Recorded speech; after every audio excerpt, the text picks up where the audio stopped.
Assalamualaikum warahmatullahi wabarakatuh. Selamat datang di channel pembahasan kita. Kali ini akan membahas tentang biografi Imam Syafi'i. Abu Abdillah Muhammad bin Idris Asy-Syafi'i adalah seorang teolog muslim beretnis Arab, penulis, dan cendekiawan, yang merupakan salah satu kontributor pertama dari prinsip-prinsip jurisprudensi Islam usul al-fiqh. Sering disebut sebagai Syekhul Islam, Asy-Syafi'i adalah salah satu dari 4 imam Sunni besar, yang warisannya dalam masalah yuridis dan pengajaran akhirnya mengarah pada pembentukan mazhab fiqh Syafi'i. Dia adalah murid imam hadis awal yang paling menonjol, Malik bin Anas. Asy-Syafi'i juga pernah diangkat menjadi hakim di Najran. Asy-Syafi'i lahir di Palestina, Jun Filastin, dan kemudian tinggal di Makkah dan Madinah di Hijaz, kemudian ia beralih ke Yaman, Mesir, dan Baghdad di Irak. Historiografi. Biografi Asy-Syafi'i sulit ditemukan. Dawud Az-Zahiri dikatakan sebagai orang pertama yang menulis buku yang memuat biografi tentang dirinya, akan tetapi buku tersebut telah hilang. Biografi tertua yang masih ada ditulis oleh Ibnu Abi Hatim Ar-Razi dan tidak lebih dari kumpulan anekdot, beberapa di antaranya terkesan dilebih-lebihkan. Sebuah sketsa biografi ditulis oleh Zakaria bin Yahya As-Saji kemudian direproduksi, tetapi bahkan kemudian, banyak legenda telah merayap ke dalam kisah kehidupan Asy-Syafi'i. Biografi nyata pertama ditulis oleh Ahmad Baihaqi dan dipenuhi dengan apa yang dianggap oleh cendekiawan modern sebagai legenda saleh, dan tampaknya lebih masuk akal. Leluhur Asy-Syafi'i termasuk dalam klan Quraisy dari Bani Muthalib, yang merupakan saudara dari klan Bani Hashim, klan Nabi Islam Muhammad dan leluhur para khalifah Abbasiyah. Garis keturunan ini mungkin telah memberinya prestise, yang muncul dari suku Muhammad, dan kekerabatan kakek buyut Muhammad dengannya. Namun, Asy-Syafi'i tumbuh dalam kemiskinan, terlepas dari posisi sosial keluarganya yang tinggi. Masa muda, Asy-Syafi'i lahir di Palestina di kota Askalan pada tahun 150 Hijriyah, 767 Masehi. Ayahnya meninggal di Syam ketika dia masih kecil. Khawatir akan kehilangan garis keturunan syarifnya, ibunya memutuskan untuk pindah ke Makkah ketika dia berusia sekitar 2 tahun, selain itu akar keluarga keibuannya berasal dari Yaman, dan ada lebih banyak anggota keluarganya di Mekkah, di mana ibunya percaya bahwa dia sebaiknya diasuh.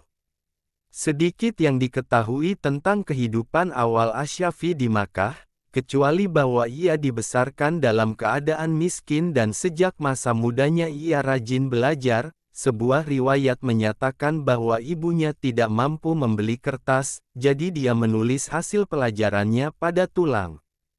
Ia belajar di bawah bimbingan Muslim bin Khalid Az-Zanji, mufti Makkah saat itu, yang dianggap sebagai guru pertama Asy-Syafi'i. Pada usia 7 tahun, Asy-Syafi'i telah menghafal Al-Quran. Pada usia 10 tahun, dia telah menghafal Muwatta, karya Malik bin Anas di luar kepala, yang membuat Az-Zanji akan menunjuknya untuk mengajar saat dirinya tidak ada atau berhalangan. Asy-Syafi'i telah diberi wewenang untuk mengeluarkan fatwa pada usia 15 tahun. Belajar dengan Malik, Asy-Syafi'i pindah ke Madinah untuk melanjutkan studi hukum Islamnya. Ada perbedaan terhadap pada usia berapa dia berangkat ke Madinah. Sebuah riwayat menyatakan bahwa usianya pada saat itu 13 tahun, sementara yang lain menyatakan bahwa dia berusia 20-an. Di sana, dia diajari selama bertahun-tahun oleh imam terkenal Malik bin Anas, yang terkesan dengan ingatan, pengetahuan, dan kecerdasannya. Menjelang kematian Malik pada tahun 179 Hijriyah, 795 Masehi, Asy-Syafi'i telah memperoleh reputasi sebagai seorang ahli hukum yang brilian. Meskipun kemudian dia tidak setuju dengan beberapa pandangan Malik, Asy-Syafi'i sangat menghormatinya dengan selalu menyebut dia sebagai guru. Fitnah Yamani. Pada usia 30 tahun, Asy-Syafi'i diangkat sebagai gubernur Abbasiyah di kota Yaman Najran. Dia terbukti sebagai administrator yang adil tetapi segera terjerat dengan kecemburuan faksi. Pada 803 Masehi, Asy-Syafi'i dituduh membantu Banu Ali dalam pemberontakan, dan dengan demikian dipanggil dengan dirantai bersama sejumlah Banu Ali ke hadapan Khalifah Harun ar-Rasyid 786–809 Masehi di Ar-Rakkah. Sementara para komplotan lainnya dihukum mati, pembelaan Asy-Syafi'i sendiri yang fasih meyakinkan Khalifah untuk menolak tuduhan itu.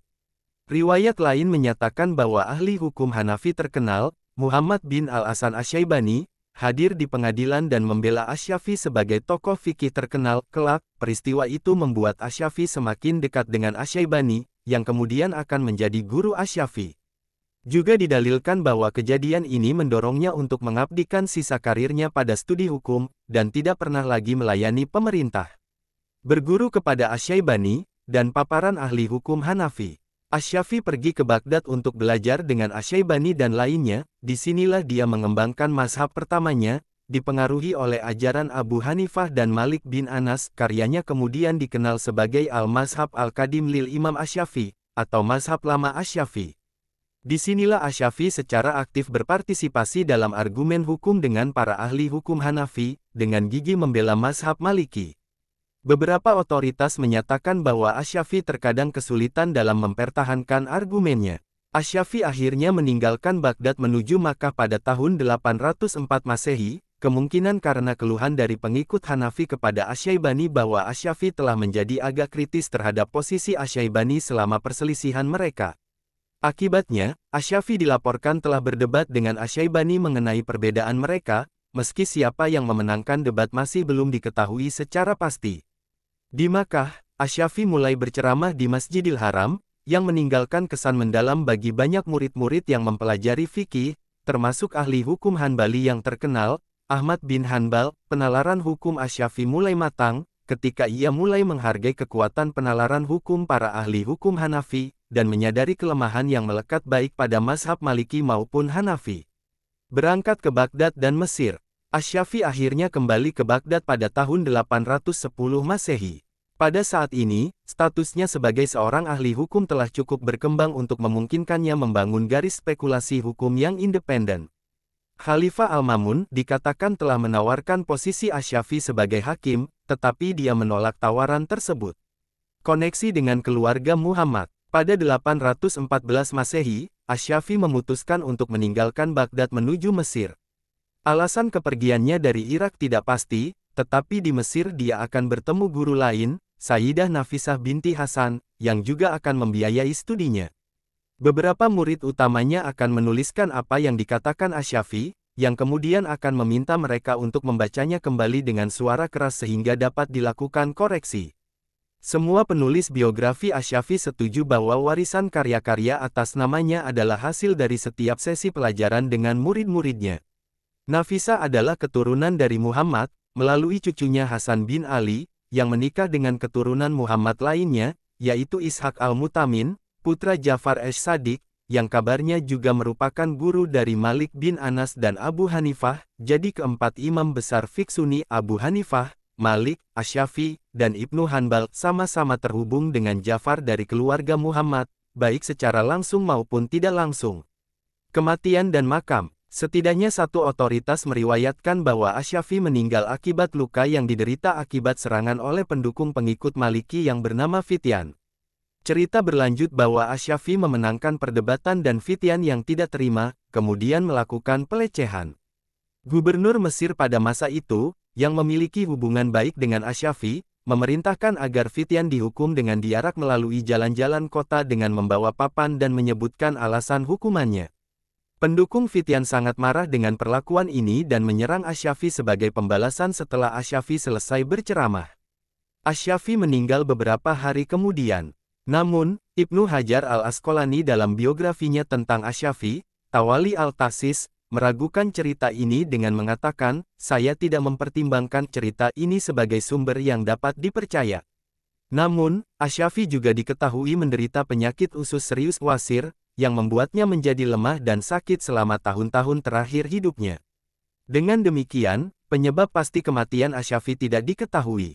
Asy-Syafi'i meninggal pada usia 54 tahun pada tanggal 30 Rajab tahun 204 Hijriyah, tanggal 20 Januari tahun 820 Masehi, di Fustat, Mesir, dan dimakamkan di Kubah Bani Abdul Hakam, dekat Gunung Al-Mukatam. Sebuah kubah dan makam dibangun pada tahun 608 Hijriyah, 1212 Masehi oleh Sultan Ayyubiyah Al-Kamil, dan tetap menjadi situs penting saat ini. Salahuddin Al-Ayyubi membangun madrasah dan tempat suci di lokasi makam Asy-Syafi'i. Saudara laki-laki Salahuddin, Afdal, membangun mausolem untuknya pada tahun 1211 setelah kekalahan Fatimiyah. Tempat ini tetap menjadi situs di mana orang mengajukan petisi untuk keadilan. Warisan mazhab Syafi'i, salah satu dari 4 mazhab Sunni, yang diberi nama berdasarkan Asy-Syafi'i, yang juga berjasa mendirikan kerangka mazhab tersebut, jurisprudensi Islam dengan menetapkan urutan kepentingan relatif dari berbagai sumbernya sebagai berikut. Al-Quran, hadis, yaitu kumpulan kata-kata, dan tindakan dari Muhammad.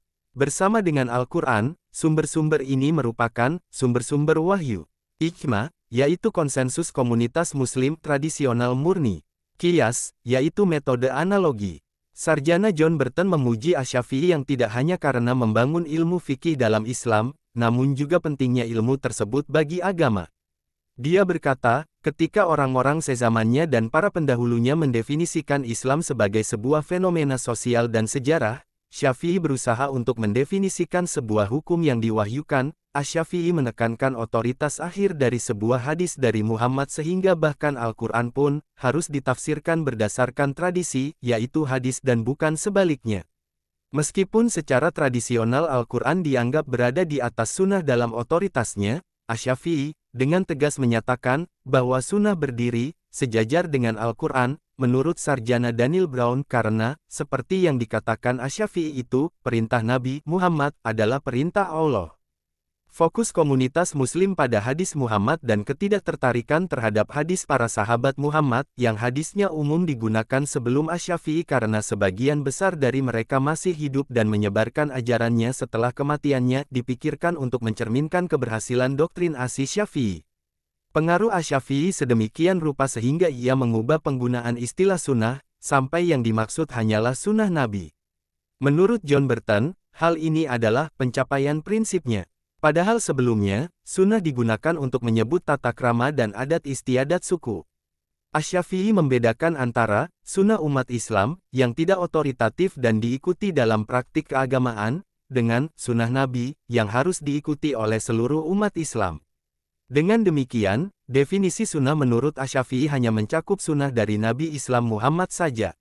Dalam ilmu-ilmu Islam, Burton memujinya dengan penetapan perbedaan teoritis formal antara sunnah Nabi dan Al-Quran, terutama ketika dua sumber fundamental tersebut tampaknya berbenturan.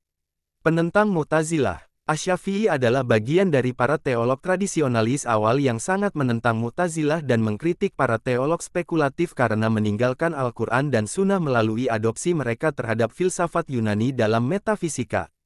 Di antara pengikut mazhab Asy-Syafi'i adalah Al-Baihaqi, As-Suyuti, Az-Zahabi, Al-Ghazali, Ibnu Hajar Al-Asqalani, Ibnu Katsir, An-Nawawi, Al-Mawardi, Al-Muzani. Karya Asy-Syafi'i menulis lebih dari 100 buku, namun kebanyakan dari mereka belum sampai kepada kita. Karya-karyanya yang masih ada dan dapat diakses saat ini adalah Ar-Risalah, buku paling terkenal karya Asy-Syafi'i yang di dalamnya ia mengkaji prinsip-prinsip jurisprudensi. Kitab Al-teks utamanya yang masih ada tentang mazhab Syafi'i. Musnad Asy-Syafi'i, kajian hadis oleh Asy-Syafi'i. Ikhtilaf Al-Hadis, As-Sunan Al-Masur, Jama' Al-Ilm. Selain itu, Asy-Syafi'i adalah seorang penyair yang fasih, yang banyak menggubah puisi pendek yang ditujukan untuk membahas moral dan perilaku. Yang paling terkenal adalah syair Al-Diwan miliknya. Pujian, Ahmad bin Hanbal menganggap Asy-Syafi'i sebagai imam yang paling setia pada tradisi, yang memimpin Ahlul Hadis menuju kemenangan melawan eksponen Ahlur Ra'yi. Ibnu Hanbal juga menyatakan bahwa tidak pernah ada orang penting dalam ilmu pengetahuan yang tidak banyak melakukan kesalahan, dan lebih mengikuti sunnah Nabi daripada Asy-Syafi'i. Sahwaliullah Delawi, ulama Sunni abad ke-18 menyatakan, seorang mujadid muncul di akhir setiap abad. Mujadid abad pertama adalah Imam Ahlus Sunnah Umar bin Abdul Aziz. Mujadid abad kedua adalah Asy-Syafi'i. Mujadid abad ketiga adalah Imam Ahlus Sunnah Abu Al-Hasan Al-Asy'ari. Mujadid abad keempat adalah Hakim An-Naisaburi. Demikianlah biografi tentang Imam Syafi'i. Jangan lupa subscribe, like dan share ke teman-teman kalian agar mereka tidak ketinggalan info seputar Imam Syafi'i. Wabillahi taufik wal hidayah wal afwa minkum. Wassalamualaikum warahmatullahi wabarakatuh.